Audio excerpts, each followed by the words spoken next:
Hayaan ang digital sphygmomanometer o isang gadget na ginagamit sa pagkuha ng blood pressure ang lahat ng mga state universities sa buong bansa.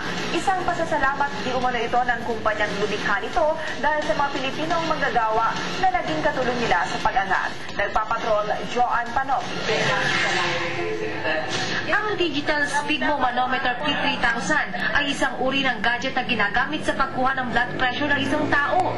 Sa halip na gumamit ng cuff o tila isang tela na ibinabalot sa braso at stethoscope para mapakinig ang pulso. Dito, isusuot na lamang sa braso saka pipindutin at pagkaraan ng ilang minuto ay lalabas na ang blood pressure ng isang tao. Kahapon, ipinagkaloob sa pamamagitan ng DTI ang mga sphygmomanometer na ito sa mga state universities sa bansa. Isa ang Batangas State University sa Batangas City sa mga nabigyan. Itong gadget na to, ang Terumo sphygmomanometer na natanggap ng aming university ay napakahalaga sapagkat kulang na kulang pa rin kami sa mga facilities.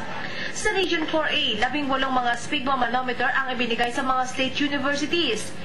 Nung pumunta si Presidente sa Japan noon to visit for a business meeting, ay nag-donate dito sa Pilipinas, no?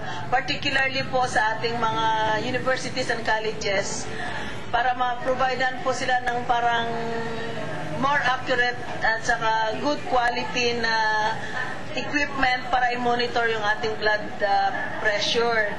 Isa rin di umano itong paraan ng kumpanya na ibalik ang pasasalamat sa mga Pilipino. Karamihan kasi sa kanilang mga empleyado ay mga Pilipino. So itong Terumo ay isa ho ito sa mga manufacturer ng high quality health and medical equipment all over the world. Samantala, nagkakahalaga ng mahigit 2,000 piso ang halaga ng bawat isa. Joan Panopio, Patrol ng Pilipino.